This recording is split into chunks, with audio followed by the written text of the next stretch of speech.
प्रिय साथियों नमस्कार। आज के वीडियो सेशन पे हम लोग इफेक्टिव रेट ऑफ इंटरेस्ट और रूल्स ऑफ 72 के पर डिस्कशन करेंगे। So let us start. Fixed interest rate. Fixed interest rate होता क्या है? ये इंटरेस्ट रेट जो है वो ये पूरे लोन्स टेन्योर में, जो लोन्स का पूरा टेन्योर है इसमें, उसमें ये इंटरेस्ट रेट फिक्स होता है। इस पर किसी भी तरह का कोई चेंजिंग नहीं होता है इसमें। सपोज कि एक कार है, वो 11.5% के अकॉर्डिंग 3 साल के लिए फिक्स इंटरेस्ट रेट पर लिया गया है इसमें। तो ये रेट ऑफ इंटरेस्ट 3 साल तक 11.5% ही होंगे इसमें। इसमें किसी भी तरह का कोई चेंजिंग मार्केट के अकॉर्डिंग नहीं होगा इसमें।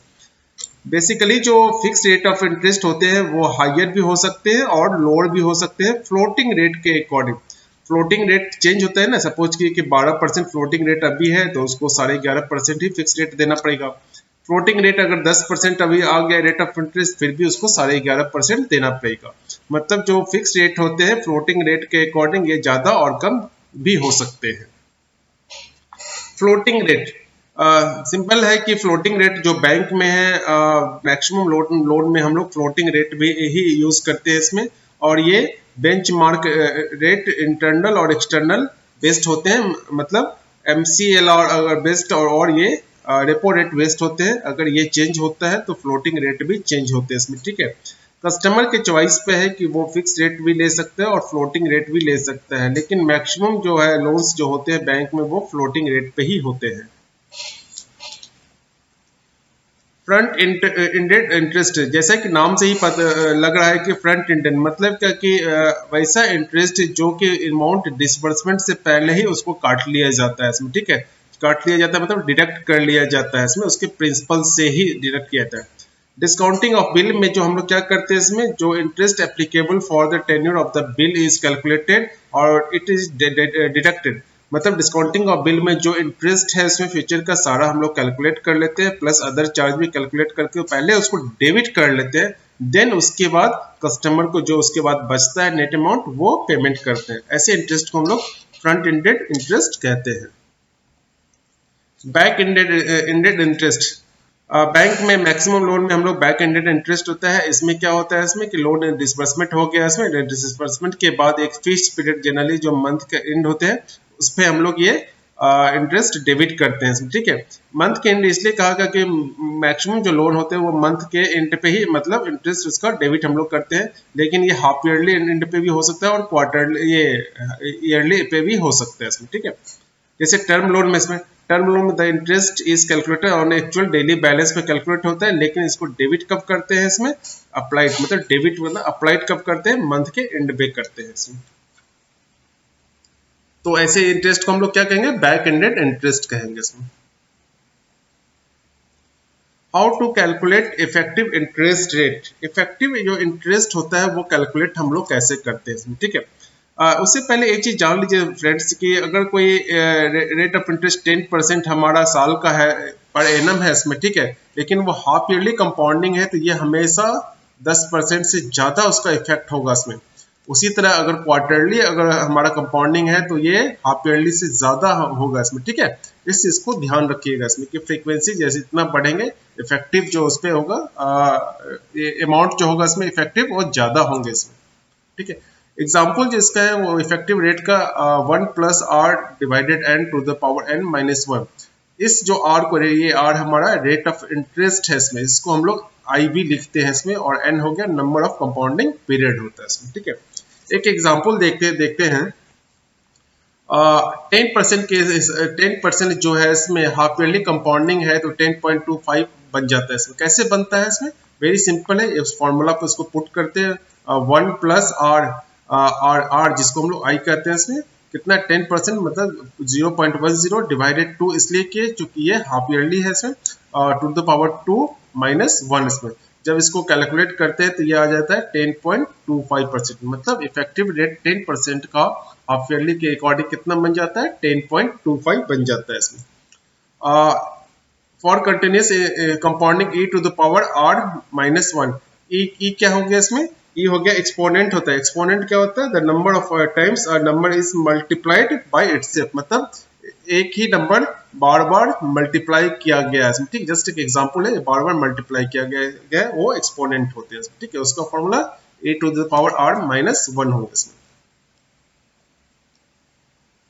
इफेक्टिव जो इंटरेस्ट रेट होता है उसका एक टेबल है इसमें। एनुअल के कोई दिक्कत नहीं है, एनुअल में 10% है तो ये 10% ही इफेक्टिव होंगे इसमें, लेकिन ये हाफ ईयरली जैसे होते हैं तो इसका डिवाइडेड 2 हो जाएंगे इसमें, ठीक है, जिसका इफेक्टिव रेट 10.25 जो पिछले स्लाइड में हमने देखा है इसे। क्वार्टरली के केस में कब कितना है, 4 साल हो जाएंगे, क्योंकि एक साल में 4 क्वार्टर होते हैं इसमें, उसका इफेक्टिव रेट 10.38। मंथली के केस में 10.47, डेली वाले केस में 10.51 होते हैं इसमें। इस टेबल को बिल्कुल ध्यान से देख लीजिएगा फ्रेंड्स, जीआईबी में जरूर इससे क्वेश्चन जरूर पूछा जाता है। मैंने जो एग्जाम दिया था तो इससे भी क्वेश्चन पूछा गया था इसमें, और हर लगभग जीआईबी के एग्जाम में इससे क्वेश्चन जरूर होते हैं इसमें, ठीक है, तो इसको एक बार जरूर आप देख लीजिएगा इसमें।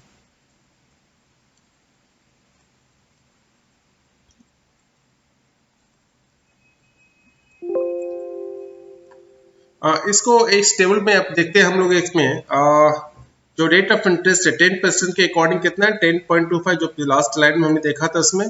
क्वार्टरली अगर ये कंपाउंडिंग होते हैं तो ये 10.38 और ये मंथली है तो 10.47, देख रहे हैं। 10% हाफ ईयरली होंगे तो 10.2, जैसे क्वार्टरली हो गया तो बढ़ गया इसमें, मंथली हो गया तो वो भी ये बढ़ गया, इफेक्टिव जो रेट ऑफ इंटरेस्ट है ये बढ़ गया इसमें, ठीक है। उसी तरह स्टार्ट में 1% से लेकर 10% तक का मैंने डाला है इसमें, ठीक है। इसका हाफ ईयरली, क्वार्टरली और मंथली ये चार्ट दिया गया है इसमें। एक चीज इसमें देखिए फ्रेंड्स, हाफ ईयरली में 1% है तो 1.025 लगते हैं, 2% में 25 का 50 हो गया, 3% में 73, मतलब 25 के अकॉर्डिंग ये बढ़ रहे हैं इसमें, है ना। 8% में 200, 9% 225 और 10% में 250 हो गया, ठीक है। तो इस चीज को देख लीजिएगा इसमें, इसके अकॉर्डिंग ही ये क्वार्टरली में ये वेरी करते हैं इसमें, ठीक है। रूल्स ऑफ 72 बहुत ही इंपॉर्टेंट है। जो अक्सर जो ब्रांचेज में कस्टमर हमारे पास आते हैं तो ये पूछते हैं कि कितने साल में रुपया दुगुना मेरा हो जाएगा, जो पैसे हैं कितने साल में रुपया दुगुना हो जाएगा। यही रूल्स ऑफ 72 होते हैं इसमें।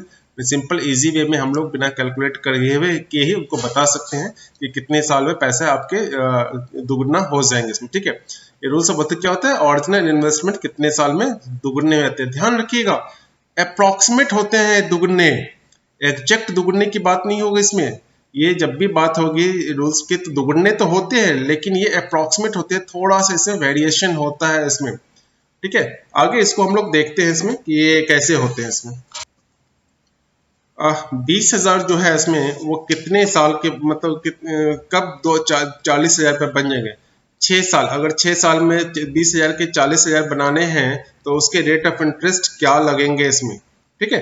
थोड़ा सा इसको देख लेते हैं इसमें।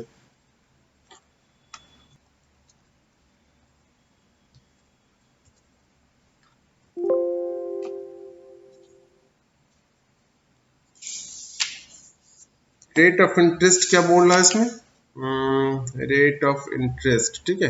रेट ऑफ इंटरेस्ट हो गया इसमें 72 डिवाइडेड टी, टाइम 6 साल हो गया, 72 भागा 6 मतलब 12% के हिसाब से अगर रेट ऑफ इंटरेस्ट आएंगे तो 20,000 40,000 बन जाएंगे इसमें। दूसरा क्या है, ईयर अगर टाइम निकालना है तो 72 divided by rate of interest हो गया इसमें, ठीक है, 72 डिवाइडेड बाई 9.8%, ठीक है। तो 8 साल में ये 20,000 40,000 बन जाएंगे इसमें, ठीक है।